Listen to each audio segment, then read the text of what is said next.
It doesn't start with cruelty. There are no bruises, no screaming, no moment you can point to and say, "That's when it broke."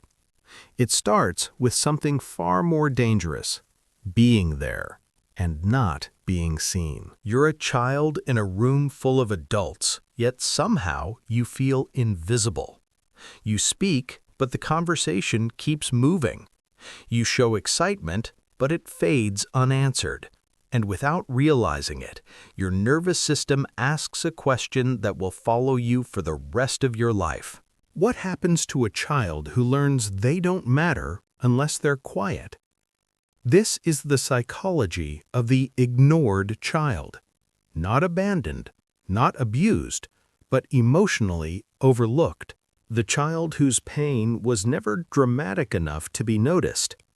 The child who learned early that attention was limited and asking for it felt risky.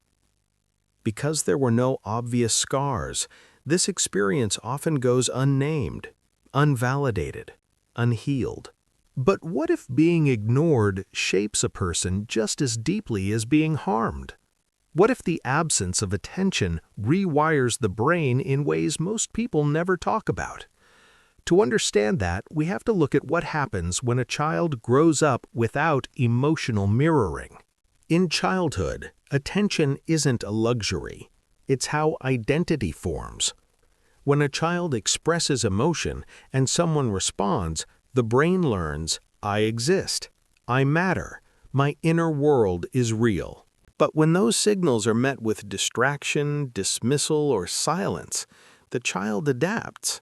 They don't protest. They don't blame the adults. They turn inward. Over time, the ignored child learns to minimize themselves. They speak less. They need less. They take up less space. Not because they want to, but because it feels safer. Psychology refers to this as emotional neglect. Not the presence of harm, but the absence of attunement. The adults may have been physically present, responsible, even loving in their own way, but emotionally they were unavailable. And for a developing nervous system, that absence sends a powerful message. Your feelings are not important enough to stop for. So the child adapts. They become self-sufficient too early. They stop expecting comfort. They learn that needing others leads to disappointment. Slowly, a false self forms. A version of you that functions well, that doesn't complain, that doesn't interrupt, that doesn't ask for much. And the world rewards this version.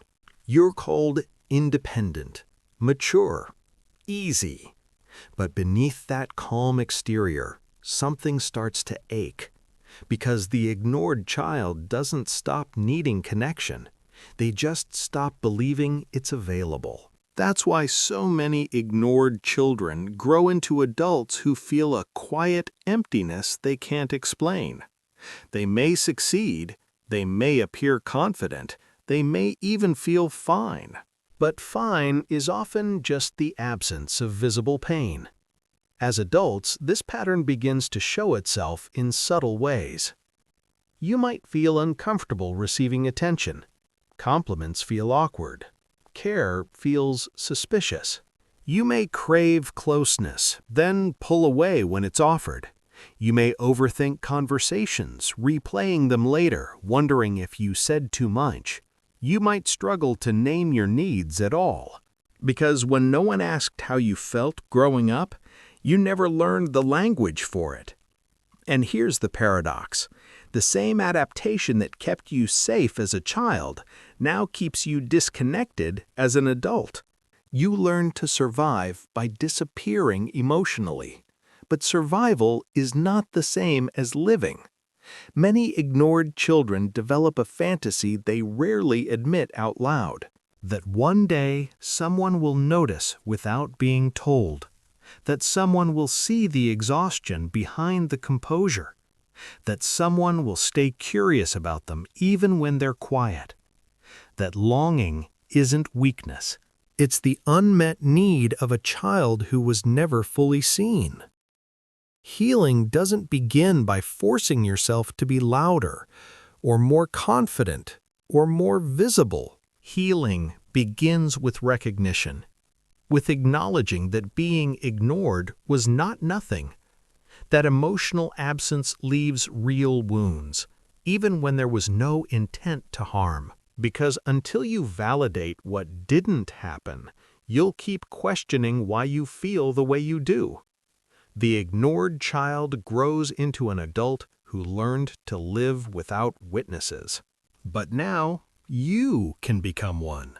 You can learn to notice yourself, to pause with your emotions, to treat your inner world as something worthy of attention. You were never invisible because you lacked value. You became invisible because no one taught you how to be seen. And that means something important. It can be learned, slowly, gently, without performance. The psychology of the ignored child is not a life sentence. It's a story that was never fully told. And for the first time, you get to listen.